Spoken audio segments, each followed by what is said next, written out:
everybody. It's a great pleasure to me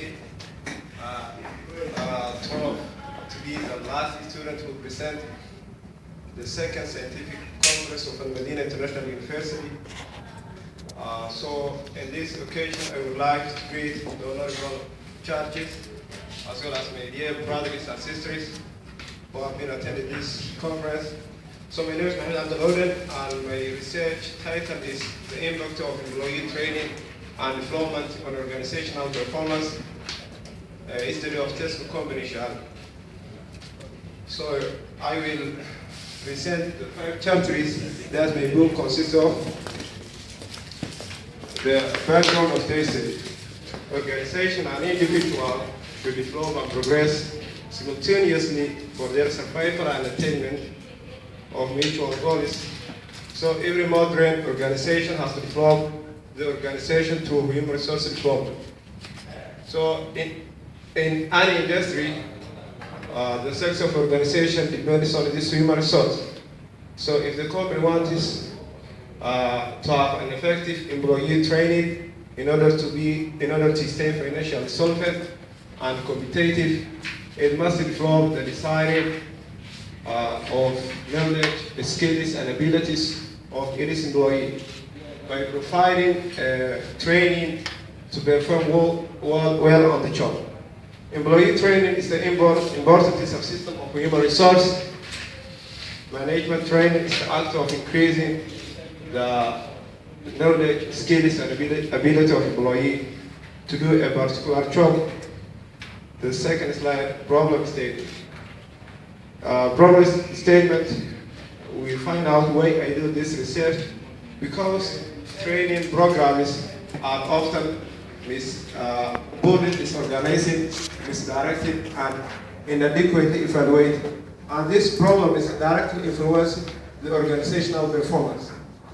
So in order to stay away from that problem I do this research, and this research is set to examine the process of training and development activities, how it's carried out, its role, and how this affected the individual staff performance in the private sector organization, basically in Tesco Company Shahada.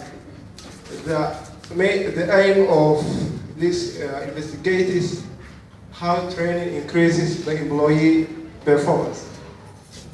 My research objective is, my first research objective is to investigate how training can improve the employee skills, to explore the relationship between training and organizational performance.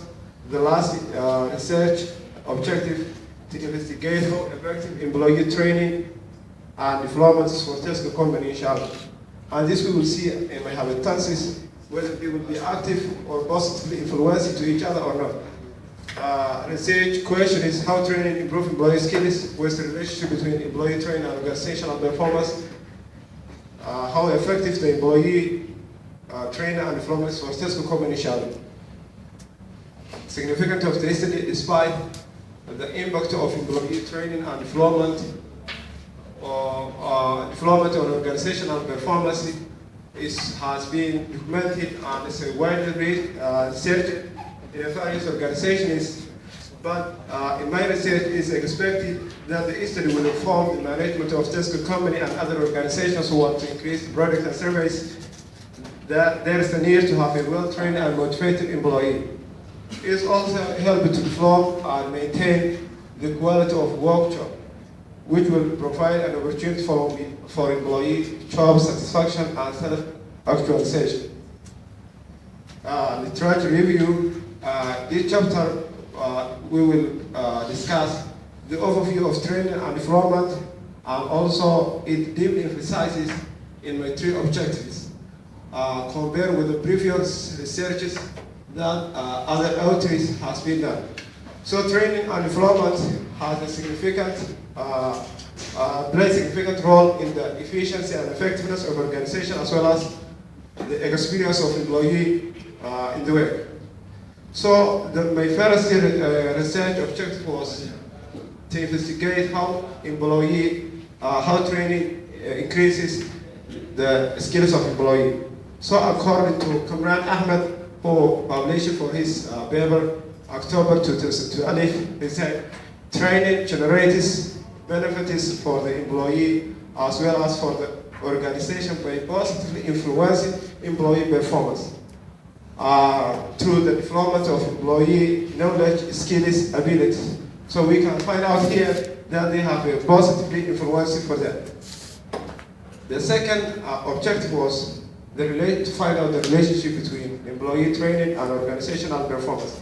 Effective training is beneficial for the firm in a variety of ways, such as it plays a vital role in building and maintaining capacities both on individual and organizational level.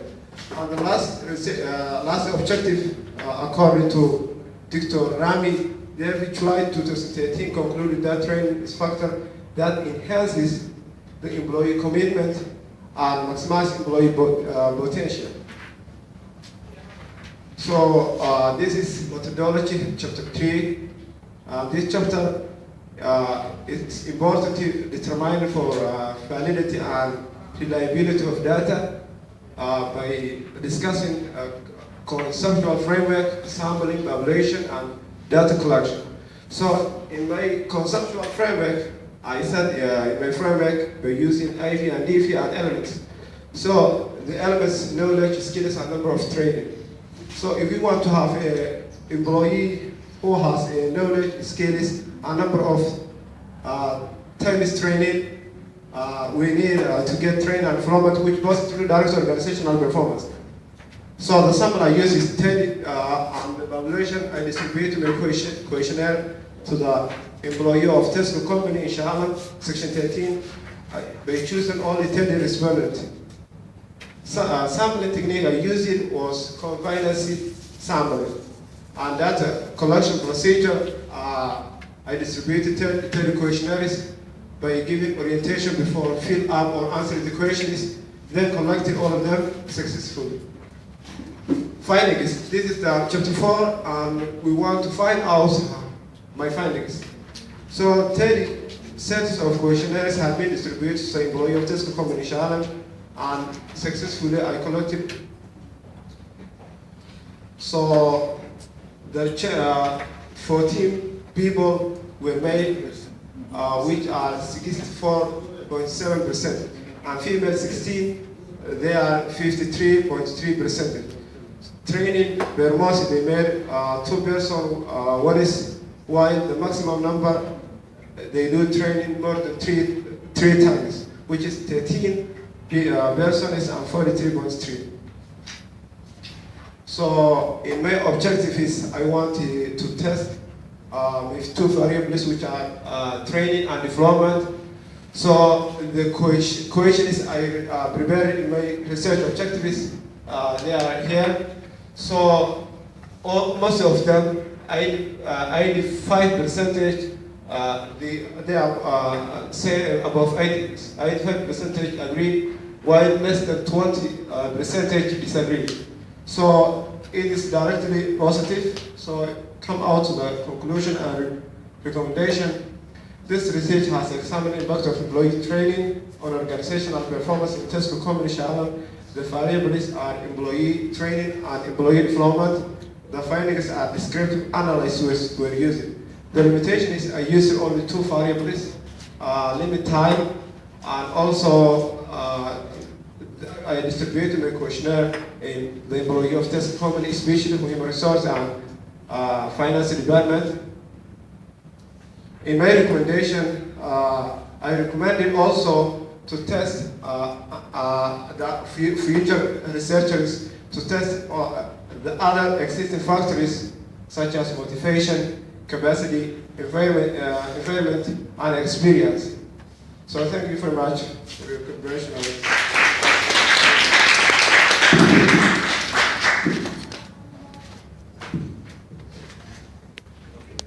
So here you can see the hypothesis list is correct because you mentioned the percentage of the frequencies, windows. And here is the interesting.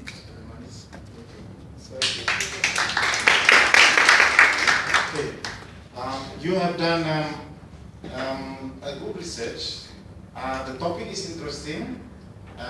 The only shortcoming is you only have 30 respondents. Absolutely. And so that made the whole analysis less meaningful because statistical analysis has limitation. Yeah. You have many tables here, actually tables of finding, list of table from page 31 to page